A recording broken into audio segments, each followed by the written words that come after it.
Human language and anxiety.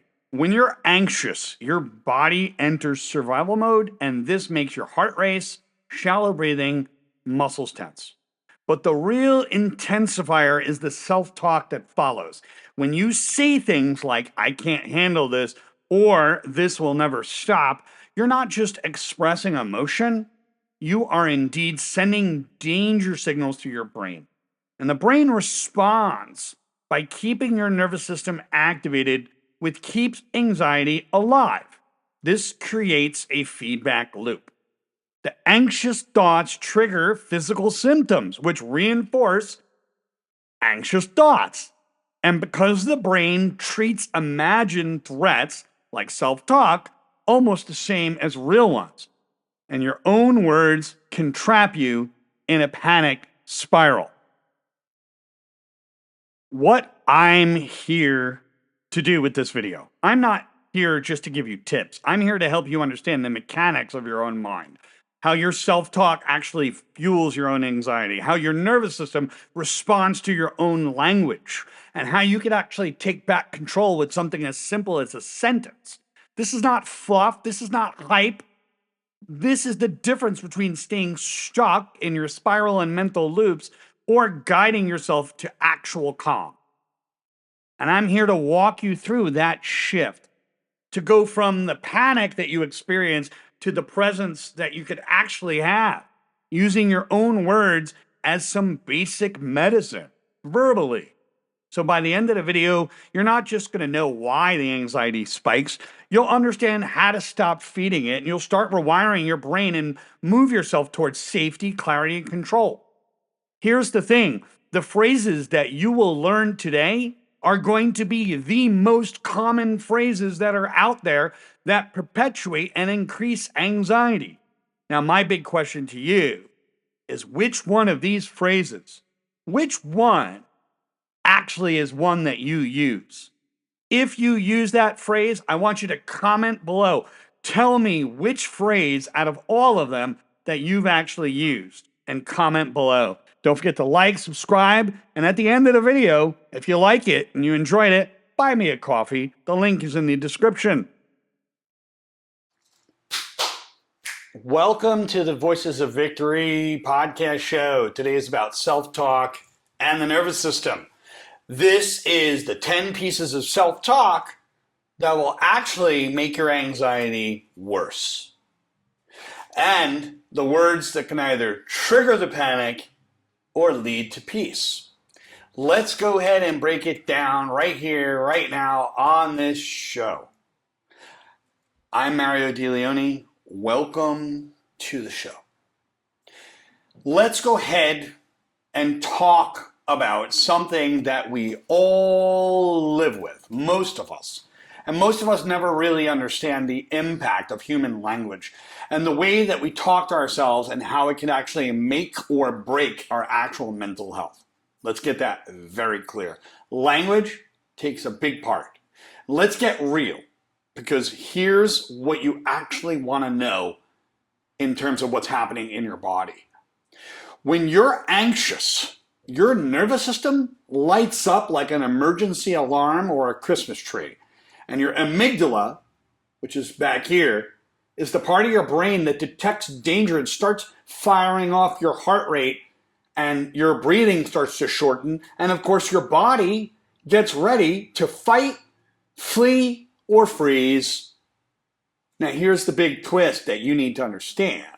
Self-talk becomes very automatic for a lot of people, because the phrases that are running through your mind, they either fuel that alarm or turn it down and calm it down so you can relax. So I want you to think of it like this. I'm going to give you an example. Let's say you're having an asthma attack from just anxiety. And the moment you start thinking, oh no, I can't breathe, your brain interprets that as even a bigger danger. All right? We have to listen to our body. You panic harder, and your breathing becomes more erratic. And the attack intensifies. Every time you use those phrases, it intensifies. And there's a loop between the mind and the body. And the more you mentally notice the fear, you notice the symptoms, the more your body will actually produce them. The same thing goes with anxiety. And we have to pay attention to our body, don't get me wrong. But the things we say to ourselves, like, I'm not okay, or this will never end, or I'm losing it, they're all telling your nervous system, we are in trouble, stay on high alert. That's what's happening. But if you could learn to shift that self-talk, even just marginally, just a little bit, you start to signal safety instead of a threat. You tell your body, hey, we're okay. You don't have to panic. It's okay. And in doing that, you start to bypass that big fear loop. You move back into that calm state of mind. That's the beauty of it. So let's take a moment and walk through 10 pieces of self-talk that quietly make your anxiety worse on a day-to-day basis, and how we can reframe each one to help your body return right back to a balanced and calm state. Let's do it. The first one is the what if. What if something bad happens? That's the worst one of them all. This kicks your brain into high emergency mode like it's nobody else's business. You're scanning for everything that could go wrong. And the reframe, we have to be able to reframe that, is what if I handle it better than I actually think? And this tells your body that you have the resources and you're not helpless. You can actually do it. The next piece is I can't handle this. This shuts down your inner strength. It's going to flood your nervous system like there's no tomorrow with lots of helplessness, learned helplessness. We have to reframe that to, I've handled hard things before, and I'll certainly do it again.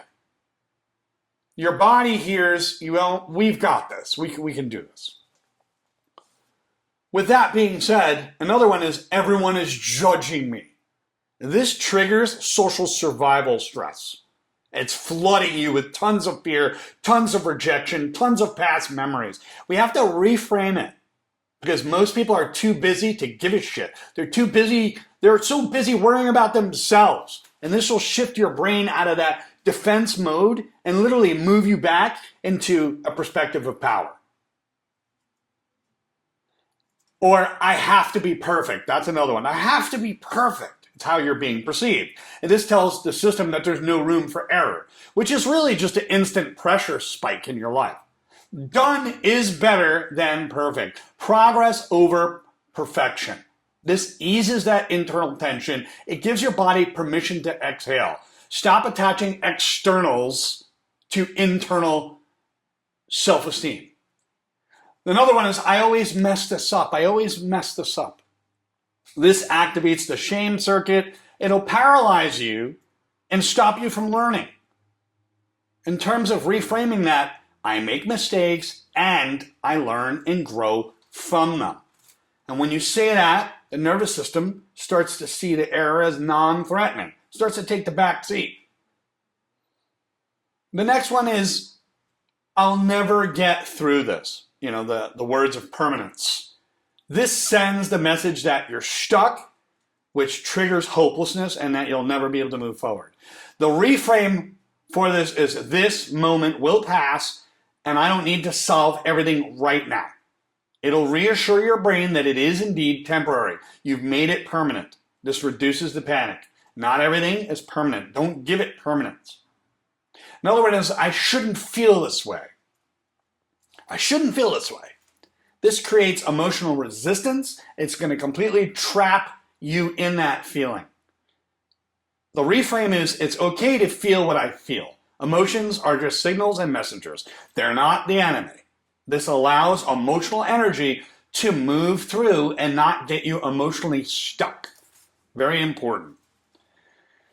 The next one is, I need to fix everything and right now. Yes, there are some things in life that do require a rush, but overwhelm can flood your system with that sense of urgency when there is none, and it'll dominate your brain. You have to reframe it to, I'll take one small step and take it through. The body will start to calm. You have to take the smallest first step. It gives you a little space to breathe. Another one is, this always happens to me. I've heard this one before.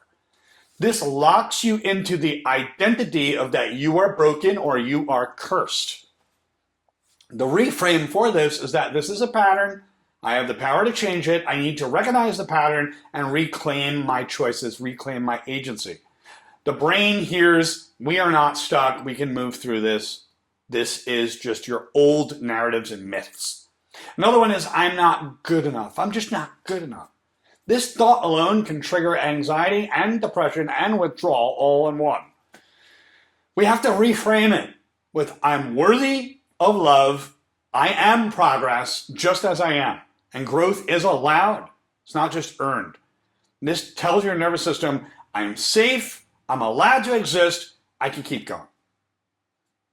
So the final end result of what I want to bring to the table is that self-talk is not just mental noise.